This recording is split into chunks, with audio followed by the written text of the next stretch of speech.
Chapitre 8. Installation et maintenance. Passons maintenant à Introduction. Je vais vous présenter l'impact direct des vannes de régulation sur la rentabilité d'une usine de procédés. De nombreux gestionnaires d'usines consacrent la majeure partie de leurs ressources aux équipements électroniques en amont, tels que les systèmes de contrôle distribués, DCS. Cependant, c'est l'élément final de contrôle, généralement une vanne de régulation, qui crée réellement le changement de la variable de procédé. Si la vanne ne fonctionne pas correctement, aucun système électronique sophistiqué en amont ne pourra corriger les problèmes survenant au niveau de la vanne. Comme l'ont montré plusieurs études, les vannes de régulation sont souvent négligées au point de devenir le maillon faible du schéma de contrôle de procédé. Quel que soit le degré de sophistication du système d'automatisation ou la précision de l'instrumentation, la vanne de régulation elle-même doit impérativement fonctionner correctement. Sans un fonctionnement correct de la vanne, il est impossible d'atteindre des rendements élevés, une qualité de produit optimale, des profits maximaux et une économie d'énergie. L'optimisation de l'efficacité d'une vanne de régulation repose sur 4 points. Premièrement, le choix correct de la vanne de régulation selon l'application, ce qui est traité au chapitre 5. Deuxièmement, un stockage et une protection appropriée. Troisièmement, des techniques d'installation correctes. Et quatrièmement, un programme de maintenance prédictive efficace. Ces 3 derniers points sont abordés dans ce chapitre 8. En particulier, le stockage et la protection doivent être envisagés dès le début du processus de sélection, avant l'expédition de la vanne. Les fabricants disposent généralement de normes d'emballage adaptées à la destination et à la durée de stockage prévue. Passons maintenant à installation. Les normes d'emballage du fabricant varient selon la destination et la durée de stockage prévue avant l'installation. La plupart des vannes arrivant sur site bien avant leur installation, de nombreux problèmes peuvent être évités en s'assurant que les détails du calendrier d'installation sont connus et discutés avec le fabricant lors de la sélection de la vanne. De plus, des précautions particulières doivent être prises lors de la réception de la vanne à sa destination finale. Par exemple, la vanne doit être stockée dans un endroit propre et sec, à l'écart de tout trafic ou activité susceptible de l'endommager. La première règle pour des techniques d'installation correctes est de toujours suivre les instructions d'installation et les mises en garde du fabricant de la vanne de régulation, et il est impératif de lire attentivement le manuel d'instruction avant l'installation. Le manuel d'instruction décrit le produit et passe en revue les questions de sécurité ainsi que les précautions à prendre avant et pendant l'installation. Le respect de ces directives garantit une installation simple et réussie. Ensuite, il faut s'assurer que la tuyauterie est propre. Des corps étrangers dans la tuyauterie pourraient endommager la surface du siège de la vanne ou même entraver le mouvement du clapet, de la bille ou du disque, empêchant ainsi une fermeture étanche correcte. Par conséquent, avant l'installation, nettoyez toutes les conduites pour éliminer les tartres, les copeaux métalliques, les scories de soudure et autres corps étrangers, et inspectez les brides de tuyauterie pour garantir une surface de joint lisse. Pour les connexions terminales filetées, un composé d'étanchéité de haute qualité doit être appliqué sur les filets mâles de la tuyauterie. Le produit d'étanchéité ne doit pas être appliqué sur les filets femelles. En effet, un excès de composé sur les filets femelles pourrait être poussé à l'intérieur du corps de vanne, provoquant le grippage du clapet ou l'accumulation de saleté, ce qui empêcherait une fermeture étanche satisfaisante. Le corps de vanne doit être installé de manière à ce que la flèche de flux, comme illustré en figure 8A1, indique la direction du flux de procédé. Bien que les fabricants prennent des mesures pour éviter les dommages durant le transport, des dommages peuvent survenir et doivent être détectés et signalés avant l'installation. N'installez jamais une vanne de régulation dont on sait qu'elle a été endommagée pendant le transport ou le stockage. Avant l'installation, retirez tous les dispositifs d'arrêt de transport, les bouchons de protection et les couvercles de surface de joint, et vérifiez qu'aucun corps étranger n'est présent à l'intérieur du corps de vanne. La plupart des vannes de régulation peuvent être installées dans n'importe quelle position. Cependant, la méthode la plus courante consiste à placer l'actionneur verticalement au-dessus du corps de vanne. Si un montage horizontal de l'actionneur est nécessaire, envisagez un support vertical supplémentaire pour l'actionneur. Assurez-vous que le corps est installé de sorte que le flux de fluide corresponde à la direction indiquée par la flèche de flux figure 8A1 ou par le manuel d'instruction. De plus, prévoyez un espace suffisant au-dessus et au-dessous de la vanne pour permettre le retrait facile de l'actionneur ou du clapet de la vanne pour l'inspection et la maintenance. Installez la vanne de manière à ce que la flèche de flux corresponde à la direction réelle du flux du fluide du procédé. Lors de l'installation de la vanne, je voudrais vous présenter les points à surveiller, à commencer par la réservation d'espace pour la maintenance future. Pour permettre le retrait de l'actionneur ou du clapet pour inspection et maintenance, un espace libre suffisant doit être laissé au-dessus et en dessous de la vanne. Les distances de dégagement nécessaires sont généralement disponibles dans les plans dimensionnels certifiés fournis par le fabricant de la vanne. Pour les corps de vanne à bride, l'essentiel est d'abord d'aligner correctement les brides pour assurer un contact uniforme des surfaces du joint. Une fois l'alignement correct établi, serrez légèrement les boulons pour les mettre en place, puis effectuez le serrage final selon un motif en croix, comme illustré à la figure 8-2. Un serrage approprié évitera une charge inégale sur le joint et aidera à prévenir les fuites, ainsi que tout risque d'endommagement, voire de rupture de la bride. Cette précaution est particulièrement importante lors du raccordement à des brides dont le matériau diffère de celui des brides de la vanne. Par ailleurs, les prises de pression installées en amont et en aval de la vanne de régulation sont utiles pour vérifier la capacité de débit ou la perte de charge. Pour un serrage uniforme, serrez les boulons selon un motif croisé diagonal. Je vais maintenant vous présenter l'emplacement des prises de pression et la configuration des tuyauteries de signal. Les prises de pression doivent être installées sur des sections droites de tuyauterie, loin des coudes, des réducteurs ou des élargisseurs. Cela permet de réduire les erreurs de mesure causées par la turbulence du fluide. Entre le raccord de pression de l'actionneur et le contrôleur, il est recommandé d'utiliser des tubes ou des tuyaux de 1/4 à 3/8 in, soit de 6 à 10 mm. Cette distance doit être maintenue aussi courte que possible, et le nombre de raccords et de coudes doit être minimisé pour réduire le retard temporel du système. Si la distance doit être longue, il est préférable d'utiliser un positionneur de vanne ou un booster avec la vanne de régulation. Passons ensuite à la maintenance des vannes de régulation. L'optimisation des actifs de vanne dépend finalement d'une philosophie et d'un programme de maintenance efficace. La première des approches les plus basiques est la maintenance corrective, ou méthode réactive. Il s'agit de prendre des mesures après qu'un événement s'est produit, c'est-à-dire d'attendre qu'un problème survienne sur une vanne pour ensuite la réparer ou la remplacer. Passons maintenant à maintenance. Je vais vous présenter les différents types de maintenance et les limites de la maintenance corrective. La deuxième méthode est la maintenance préventive.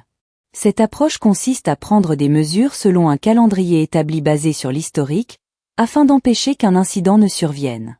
La troisième est la maintenance prédictive, qui consiste à intervenir sur la base de données de terrain obtenues via des équipements de diagnostic et d'évaluation non intrusifs de pointe ou via une instrumentation intelligente. Bien que les programmes correctifs et préventifs fonctionnent, ils ne permettent pas d'optimiser pleinement le potentiel des vannes. Concernant les inconvénients de la maintenance corrective, comme il n'y a pas de signe clair indiquant un problème, des défauts subtils peuvent passer inaperçus et rester non traités. Même des vannes critiques peuvent être négligées jusqu'à ce qu'une fuite importante apparaisse ou que la course ne s'effectue plus.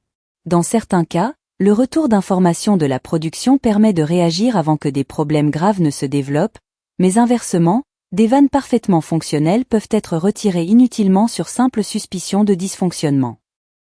Je voudrais vous montrer à quel point la maintenance corrective peut engendrer des coûts élevés. Pour les vannes de grande taille ou celles soudées en ligne, le retrait, le démontage, l'inspection et la réinstallation peuvent prendre une journée entière, voire plus. Le problème majeur est que si les symptômes étaient en réalité causés par un autre composant du système, tout ce temps et ces ressources auront été investis sans que le problème ne soit résolu. C'est pour pallier ces limites que la maintenance préventive a été introduite, et elle apporte généralement une amélioration significative par rapport à la maintenance corrective. Je vais maintenant aborder les limites de la maintenance préventive et expliquer pourquoi la maintenance prédictive est devenue nécessaire. Le problème de la maintenance préventive est qu'il est presque impossible d'obtenir des informations sur les vannes en fonctionnement dans le cadre du calendrier de maintenance. C'est pourquoi beaucoup d'usines se contentent de réviser toutes les vannes de régulation selon un cycle rotatif. Cette méthode conduit à intervenir sur des vannes qui n'ont besoin d'aucune réparation ou ajustement, tout en laissant d'autres vannes dans le système longtemps après qu'elles ont cessé de fonctionner efficacement.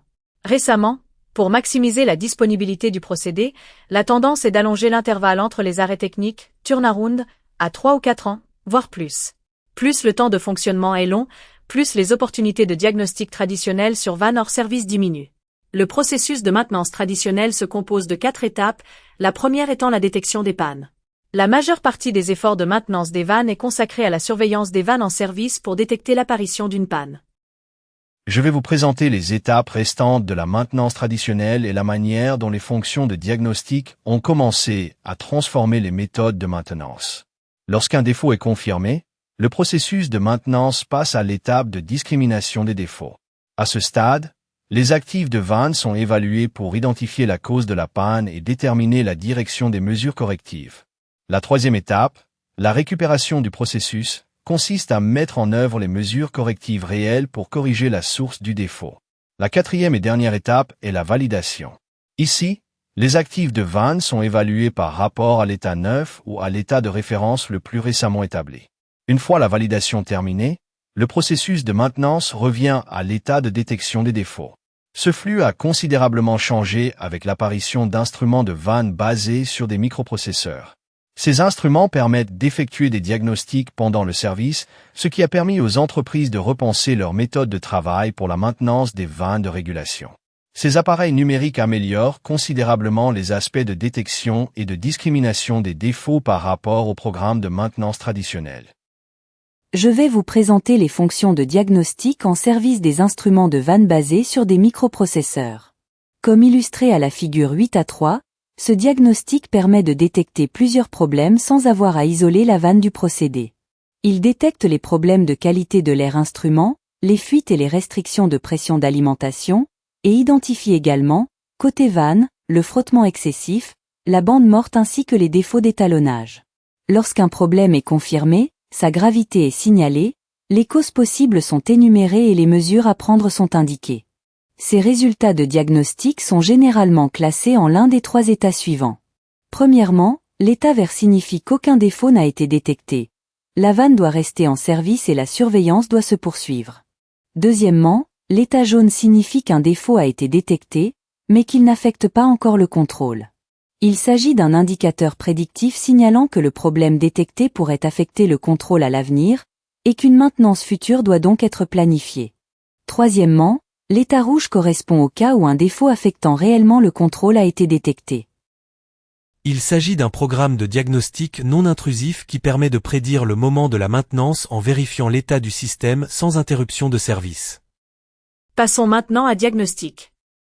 Les défauts classés en état rouge nécessitent généralement une intervention immédiate. Nous allons maintenant examiner point par point les éléments spécifiquement surveillés par le diagnostic en service. Tout d'abord, le diagnostic du débit massique d'air pour les fuites d'air instrument. Ce diagnostic mesure le débit d'air instrument traversant l'ensemble de la vanne de régulation. Grâce à l'utilisation de plusieurs capteurs, il peut détecter à la fois le débit massique positif, alimentation, et le débit massique négatif, échappement, provenant du DVC. Ce diagnostic détecte non seulement les fuites dans l'actionneur ou la tuyauterie associée, mais aussi des problèmes beaucoup plus difficiles à identifier. Par exemple, dans les actionneurs à piston, le diagnostic du débit massique d'air peut détecter des joints de piston fuyard ou des joints toriques endommagés. Ensuite, le diagnostic de la pression d'alimentation détecte les problèmes de la vanne de régulation liés à la pression d'alimentation. Je vais vous présenter plus en détail le diagnostic de la pression d'alimentation.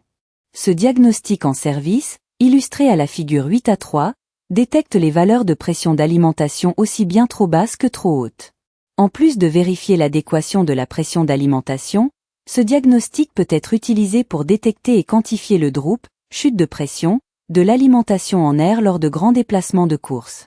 Cette fonction est particulièrement utile pour identifier les restrictions dans la ligne d'alimentation. Vient ensuite le diagnostic de l'écart de course. Ce diagnostic surveille la pression de l'actionneur ainsi que l'écart de course par rapport au point de consigne. Il est utile pour identifier une vanne bloquée, des verrouillages actifs, une pression d'alimentation basse ou un décalage de l'étalonnage de la course. Enfin, le diagnostic du réglage du relais est utilisé pour surveiller la pression de croisement sur les actionneurs à double effet. Je vais d'abord vous expliquer ce qui se passe lorsque la pression de croisement n'est pas appropriée. Si la pression de croisement est trop basse, l'actionneur perd sa rigidité, ce qui rend la position du clapet de la vanne vulnérable au buffeting, c'est-à-dire aux oscillations causées par les forces du fluide. À l'inverse, si la pression de croisement est réglée trop haut, les deux chambres se retrouvent proches de la pression d'alimentation, les forces pneumatiques deviennent presque égales, et finalement, la force du ressort devient dominante, déplaçant l'actionneur vers sa position de sécurité, spring fail. Passons ensuite à la qualité de l'air instrument. Le diagnostic de surveillance de l'IP et du relais peut identifier des problèmes tels que l'obstruction du primaire ou de la buse de l'IP, des défaillances du diaphragme de l'instrument, des défaillances du joint torique de l'instrument IP, ainsi que des dérives d'étalonnage de l'IP. Ce diagnostic est particulièrement utile pour détecter les problèmes provenant de contaminants dans l'alimentation en air ou de températures extrêmes. Enfin, le diagnostic du frottement en service et de la bande morte calcule le frottement agissant sur l'ensemble de la vanne pendant que le système de commande pilote la vanne. Le diagnostic du frottement en service que je viens d'expliquer ne s'arrête pas à une seule mesure. Les données obtenues par le diagnostic du frottement sont collectées en continu et gérées sous forme de tendance, c'est-à-dire de trending. En suivant ainsi l'évolution des valeurs de frottement au fil du temps, il est possible de détecter de manière non intrusive les signes d'une dégradation progressive de l'état de la vanne, sans avoir à interrompre l'exploitation. Les données de frottement collectées et suivies en tendance servent finalement à détecter les changements de la vanne qui affectent le contrôle du procédé. En outre, la configuration de diagnostic personnalisé en service permet de collecter et de représenter graphiquement n'importe quelle variable mesurée d'une vanne intelligente. Ces diagnostics personnalisés peuvent localiser et identifier des défauts complexes qui ne sont pas détectables par d'autres moyens. Cependant, ces défauts sont souvent complexes et nécessitent une expertise externe. Dans ce cas, le personnel de maintenance locale collecte les données et les envoie à un expert pour une analyse approfondie. Cela permet d'éviter les coûts et les délais associés à une visite sur site. Abordons maintenant les futures directions de développement. L'industrie des procédés exige une efficacité toujours plus grande en termes de qualité, de rendement et de fiabilité. Par ailleurs, les producteurs individuels continuent d'allonger les intervalles entre les arrêts techniques, turnaround. Cette tendance réduit progressivement le nombre d'heures de maintenance disponibles pour la réparation des instruments. Face à la diminution des heures disponibles pour la maintenance, la réponse inévitable réside dans le développement de technologies de diagnostic axées sur les capacités de test et d'évaluation non intrusive en service. Je souhaite vous présenter ce point. L'évaluation des performances de la vanne via des diagnostics en service permet d'identifier précisément les vannes nécessitant une maintenance et celles qui sont en bon état. Par conséquent, la précision de la planification des arrêts techniques est améliorée. La solution concrète consiste à utiliser une instrumentation de vanne basée sur un microprocesseur. Cette instrumentation évalue l'état de fonctionnement de l'ensemble de la vanne de régulation alors que la vanne est en service, et collecte des données sans perturber les opérations normales du procédé. Elle analyse ensuite ces informations en temps réel et propose des recommandations de maintenance pour chaque problème de fonctionnement de vanne identifié. La figure 8A4 à la fin du texte présente un actionneur à ressort et diaphragme représentatif, que nous étudierons plus tard. Passons maintenant à entretien technique. Voici le schéma de configuration d'un actionneur à ressort et diaphragme couramment utilisé. Je vais maintenant vous présenter la maintenance du diaphragme de l'actionneur et du pressé-tube de la tige. Comme le montre la figure 8A4, la plupart des actionneurs pneumatiques à ressort et diaphragme utilisent un diaphragme moulé. Le modèle moulé présente l'avantage d'être facile à installer, d'offrir une surface effective relativement uniforme sur toute la course de la vanne et de permettre une course plus importante qu'avec un diaphragme à feuille plate. Si un diaphragme à feuille plate a été installé pour une réparation d'urgence, il doit être remplacé par un modèle moulé dès que possible. Passons ensuite au pressé-tube de la tige. Le pressé-tube présenté à la figure 8A5 assure l'étanchéité à la pression autour de la tige dans un corps de vanne à globe ou à angle. Le pressé-tube doit être remplacé si des fuites apparaissent autour de la tige ou si la vanne est complètement démontée pour d'autres opérations de maintenance ou d'inspection. Avant de desserrer les écrous du pressé-tube, assurez-vous qu'il ne reste aucune pression dans le corps de la vanne. Il est difficile et non recommandé de retirer le pressé-tube sans démonter l'actionneur. Voici la structure typique d'un ensemble de pressé-tube de tiges de vanne permettant d'éviter les fuites. Je vais vous présenter la méthode pour retirer en toute sécurité le garnissage de la tige. Tout d'abord, n'essayez pas d'expulser les anciens anneaux de garnissage en appliquant une pression sur le trou du lubrificateur situé dans le chapeau. C'est non seulement dangereux, mais cela fonctionne rarement bien, car dans beaucoup de configurations, environ la moitié des anneaux se trouvent sous le trou du lubrificateur. Une meilleure méthode consiste à retirer l'actionneur et le chapeau de la vanne, à extraire la tige, puis à pousser ou frapper les anciens garnissages pour les sortir par le haut du chapeau. À ce moment-là, n'utilisez pas la tige du clapet car les filets pourraient être endommagés. Nettoyez ensuite la boîte à garnissage et inspectez la tige pour détecter toute rayure ou imperfection qui pourrait endommager le nouveau garnissage. Vérifiez également le trim et les autres pièces selon les besoins. Après le remontage, serrez les boulons du corps et du chapeau selon une séquence similaire à celle décrite précédemment dans ce chapitre pour les brides. Vous pouvez consulter la figure 8 à 5 pour les détails visuels. Je vais maintenant aborder l'installation du nouveau garnissage, l'entretien des anneaux de siège et le rodage des sièges métalliques. Glissez les nouvelles pièces de garnissage sur la tige dans l'ordre approprié, en veillant à ce que les filets de la tige n'endommagent pas les anneaux de garnissage. Réglez le garnissage en suivant les instructions du fabricant. Passons aux anneaux de siège. Des conditions de service sévères peuvent endommager la surface d'étanchéité des anneaux de siège, empêchant ainsi la vanne d'assurer une fermeture étanche satisfaisante. Si les dommages ne sont pas graves, le rodage ou le lapage des surfaces d'étanchéité permettra d'améliorer la fermeture. Si les dommages sont importants, remplacez l'anneau de siège. Concernant le rodage des sièges métalliques, l'état des surfaces d'étanchéité du clapet et de l'anneau de siège peut souvent être amélioré par rodage, et il existe plusieurs types de composés à roder disponibles dans le commerce. Pour les constructions à cage, boulonnez le chapeau ou la bride inférieure au corps avec les joints en place afin de positionner correctement la cage et l'anneau de siège, et pour aider à l'alignement du clapet avec l'anneau de siège pendant le rodage. Je vais vous présenter la procédure de rodage et la méthode de remplacement des anneaux de siège. Un outil de rodage simple peut être fabriqué à partir d'une bande de fer fixée à la tige du clapet avec des écrous. Sur les corps à double passage, l'anneau supérieur est généralement rodé plus rapidement que l'anneau inférieur. Dans ce cas, continuez à utiliser le composé à roder sur l'anneau inférieur, mais utilisez uniquement un composé de polissage sur l'anneau supérieur. Si l'un des passages continue de fuir, utilisez davantage de composé à roder sur l'anneau de siège qui ne fuit pas et du composé de polissage sur l'autre anneau.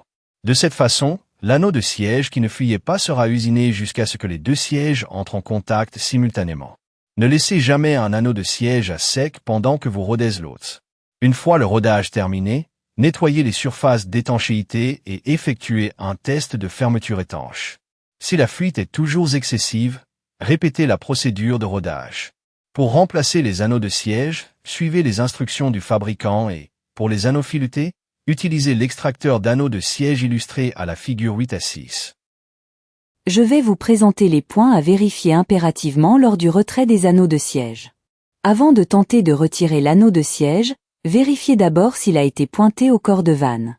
Si c'est le cas, coupez la soudure avant de procéder au retrait. De plus, gardez à l'esprit que sur les corps à double passage, l'un des anneaux de siège est plus petit que l'autre. Il est important de prendre en compte cette différence de taille pour pouvoir distinguer correctement l'ordre et la position d'installation de chaque anneau lors de l'étape suivante.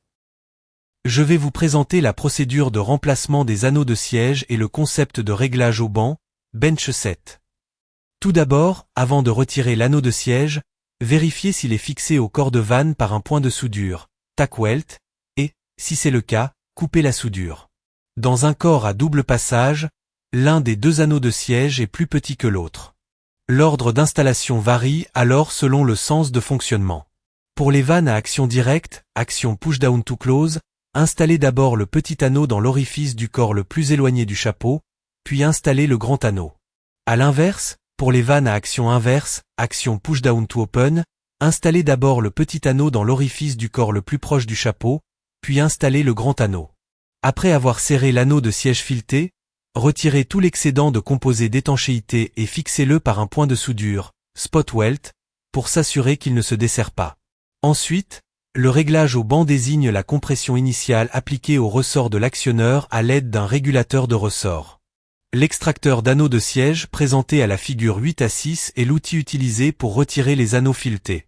Pour les vannes à ouverture par air, le réglage au banc inférieur détermine la force de charge du siège disponible et la pression nécessaire pour commencer la course d'ouverture de la vanne.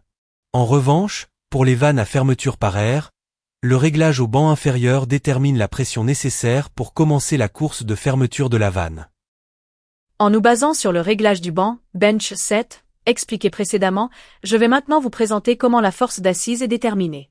La force d'assise, ou sitting force, est déterminée par la pression appliquée moins le réglage du banc, moins la compression du ressort dû à la course. Cette relation est résumée dans la figure 8 à 7 concernant le réglage du banc et la force d'assise. Comme les ressorts présentent des tolérances de fabrication, il peut y avoir une certaine variation de l'angle du ressort. Par conséquent, la valeur du réglage du banc lorsque la vanne est assise exige la plus grande précision. Veuillez vous référer aux instructions du fabricant pour le réglage du ressort. Ceci représente la force de compression du siège du réglage du banc, bench set, qui agit lorsque la vanne est complètement fermée. Ceci représente la force de compression du siège du réglage du banc, bench set, qui agit lorsque la vanne est complètement fermée.